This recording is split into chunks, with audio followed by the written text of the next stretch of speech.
Bonjour et bienvenue dans Plus belle ma Sarthe, votre émission consacrée au patrimoine sartois. Nous sommes aujourd'hui à Serrenfoultourte, une commune située au sud du Mans, et nous allons partir à la rencontre des artisans, des commerçants, des entreprises et des gens qui font la vie de la société, qui participent bien évidemment au dynamisme de Serrenfoultourte.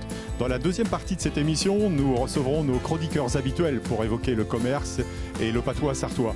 Et puis pour finir, dans la troisième partie, un invité spécial. Il s'agit de Pierre Fillon, le président de l'ACO, qui lui-même est né à Serrenfoultourte.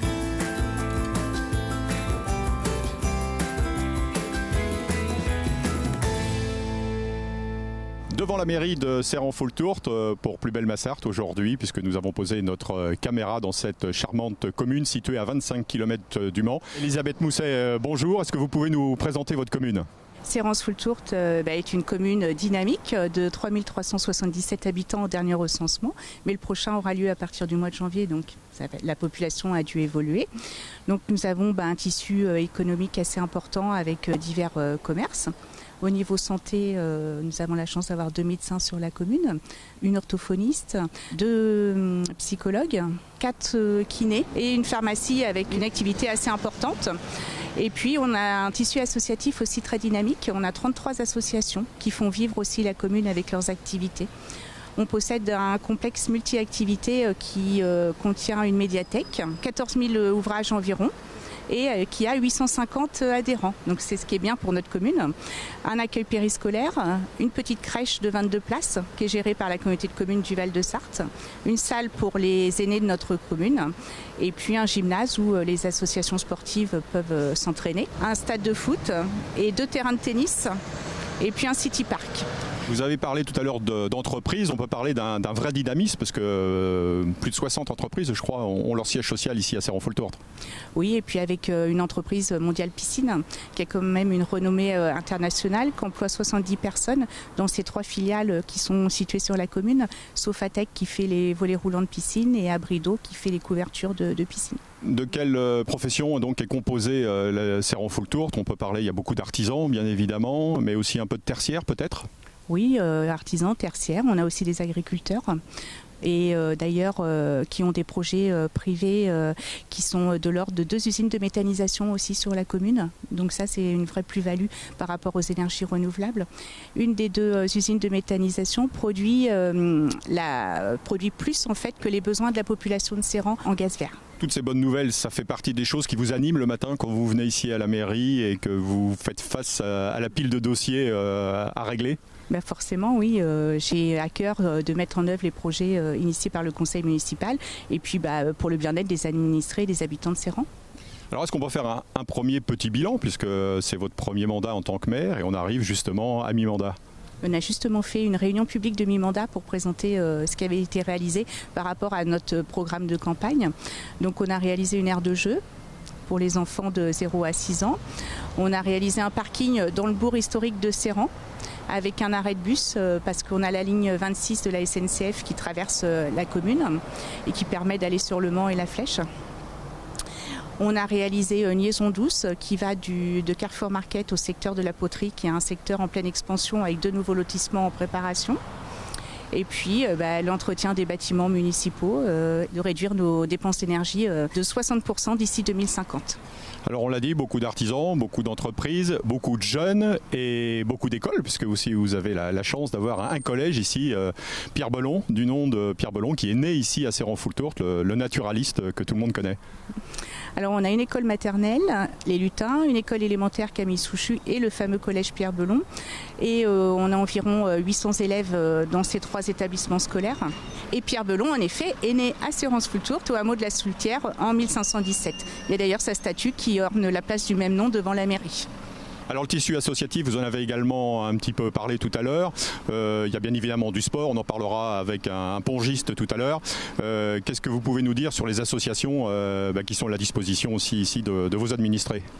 Il y a une offre très variée, aussi bien au niveau sportif que culturel. Donc chacun peut trouver son activité et pouvoir s'épanouir en dehors de ses activités professionnelles et familiales. Merci Madame Mousset, on se retrouve tout à l'heure. En attendant, on va justement aller à la rencontre d'un président d'association sportive, en l'occurrence Stéphane Quérin, qui s'occupe du tennis de table ici à Serrenfoultourte.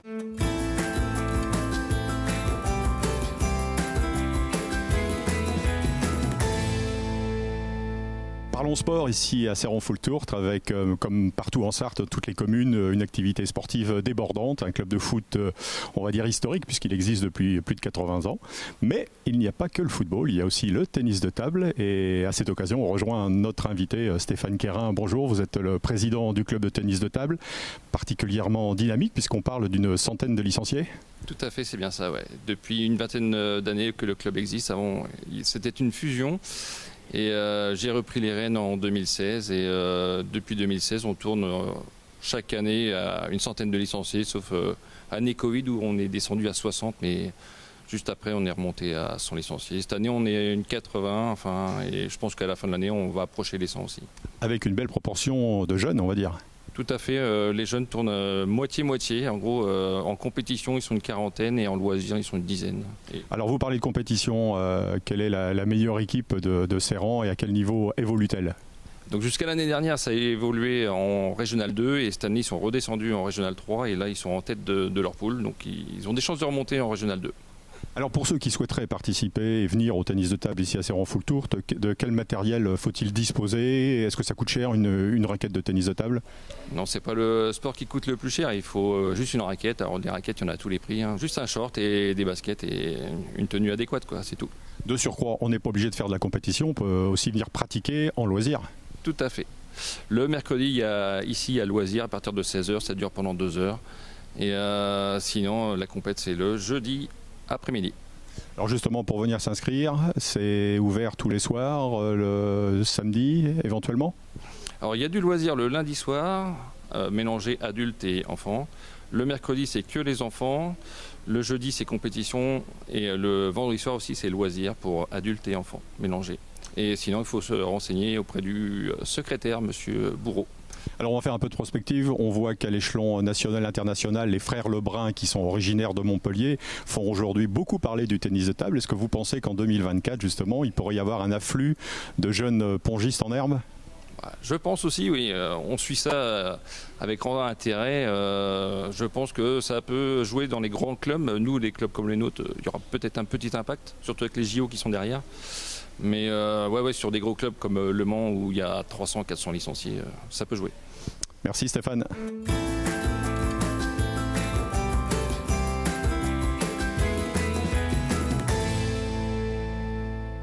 Nous sommes dans le centre-bourg de Céron-Foultourte, dans un nouveau lieu, un espace qui s'appelle le Studio 105, nouvellement créé par Louane Navot, que nous rencontrons donc lors de cette visite. Bonjour Louane, alors est-ce que vous pouvez nous parler, nous dire qui sont les gens qui viennent ici au Studio 105 ? C'est un centre d'activité physique adapté, donc c'est pour toutes les personnes avec des pathologies chroniques, des limitations dans leur pratique. C'est vraiment très large, ça peut être des personnes vieillissantes, je prends aussi des enfants, c'est vraiment pour avoir une meilleure santé. Alors ça ressemble à une salle de sport, mais ce n'est pas une salle de sport. Il n'y aura pas de libre service ici, les gens sont vraiment toujours accompagnés avec moi. Ils seront maximum 4 personnes en même temps dans la salle. Et après, c'est un suivi individuel. Donc, même s'ils sont 4, ils ne feront pas forcément les mêmes exercices. Ils pourront faire des exercices en commun, mais en fonction de leur pathologie, de leur objectif, ils auront leur suivi et leur exercice pour eux en lien avec leur santé. Alors donc, ça fait 2 mois que vous avez ouvert le lieu. Comment ça se passe ? Les gens ont l'air satisfaits, donc pour l'instant, c'est un bon début. Vous pouvez accueillir également des femmes enceintes, j'ai vu parmi toutes les clientes potentielles. C'est ça, en fait tous ceux qui vont avoir une limitation dans la pratique sportive de tous les jours. Quel diplôme il a fallu passer aussi pour s'occuper d'un centre comme celui-ci ? J'ai un master en STAPS, donc en fac de sport, donc un bac +5 avec un parcours activité physique adaptée. Et après j'ai également un DU, un diplôme universitaire sport et cancer, pour être spécialisée en cancérologie. Et j'ai également une formation en pilates et je donne des cours le soir de pilates comme dans d'autres associations pour des personnes sans pathologie particulière. Merci Louane.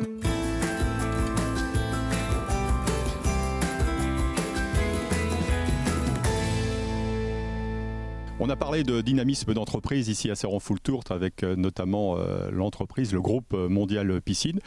Mais nous sommes dans les locaux aujourd'hui de Laurière Peinture, une entreprise historique de Serrenfoultourt puisqu'elle a plus de 50 ans, avec son responsable, Monsieur Vernat, qui aujourd'hui dirige une entreprise de combien de personnes ?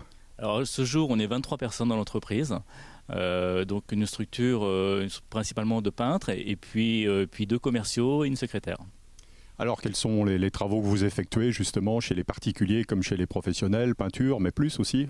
Oui, alors le cœur de notre activité, ça reste les peintures extérieures principalement. On fait beaucoup de ravalement, que ce soit en peinture, en enduit, mais aussi les isolations extérieures aujourd'hui, vu le coût d'énergie qu'on a à ce jour.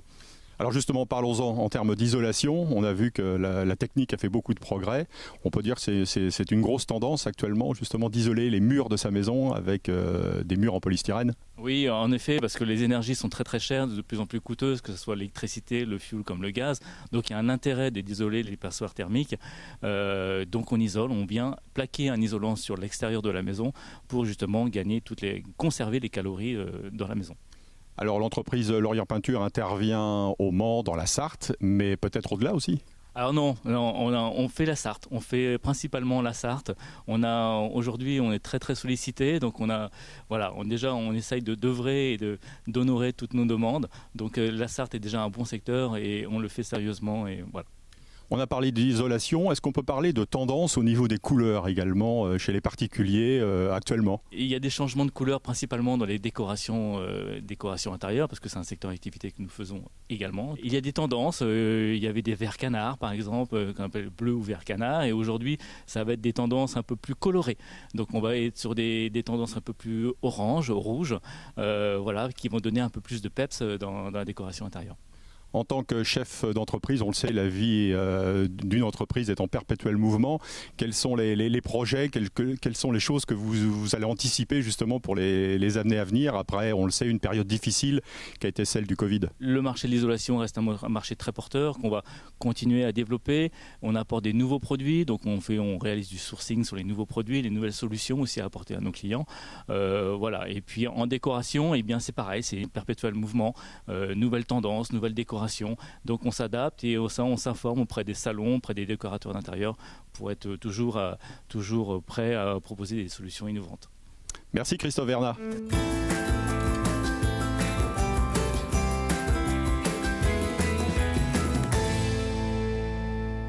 Voilà, nous sommes à l'usine de méthanisation Le Grand Rosier, ici à Serrenfoultourt, avec Dominique Brinchot et Valérie Laurière, qui vont nous présenter ce projet qui a vu le jour il y a quelques mois, on va dire, Dominique. Bonjour, on a mis en route au mois de juin 2023. Donc on est 8 associés, répartis sur 3 exploitations qui sont apporteurs de matière, qui font fonctionner l'unité de méthanisation. Alors justement, qu'est-ce qu'une usine de méthanisation ? Est-ce que vous pouvez nous expliquer les grandes longueurs ? En fait, ça sert à valoriser des matières premières produites sur les exploitations agricoles pour produire du gaz qui est injecté directement sur le réseau GRDF pour la consommation des personnes lambda. Comment ça se passe ? Alors, toutes les semaines, le fumier est apporté sur l'unité de méthanisation. C'est stocké dans les bâtiments et c'est incorporé dans l'incorporateur à hauteur de 50 tonnes par jour. Ça retourne dans l'ergénium qu'on appelle, c'est mélangé pour être injecté dans les digesteurs qui vont méthaniser et produire du gaz qui va être nettoyé dans l'épurateur pour être injecté directement dans le réseau GRDF par la suite. Alors Valérie, grâce justement au travail qui est effectué au quotidien ici dans votre usine de méthanisation, vous pouvez alimenter combien de foyers grâce au gaz qui est fabriqué ? Alors nous injectons 140 normaux mètres cubes heure dans le réseau gaz de ville et nous alimentons 1400 foyers aux alentours de la méthanisation sur Serrenfoultourt et Parignel-Paulin. Qu'est-ce qui a motivé la création de cette usine de méthanisation ? En fait, on voulait diversifier nos exploitations sans forcément augmenter nos capacités de production. Donc la méta permet de valoriser nos fumiers et nos intercultures. Merci Dominique, merci Valérie.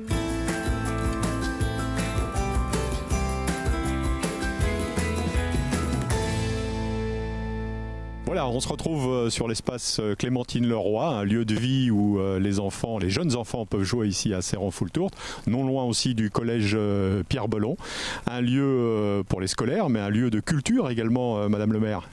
Et oui, avec l'espace Gérard Véron qui est juste en face, et puis les expositions d'artistes dans le hall de cet établissement, ce qui permet en plus une forte visibilité pour justement les peintres qui y sont exposés. Donc en ce moment, on a Nathalie Travaillard qui expose jusqu'à mi-décembre.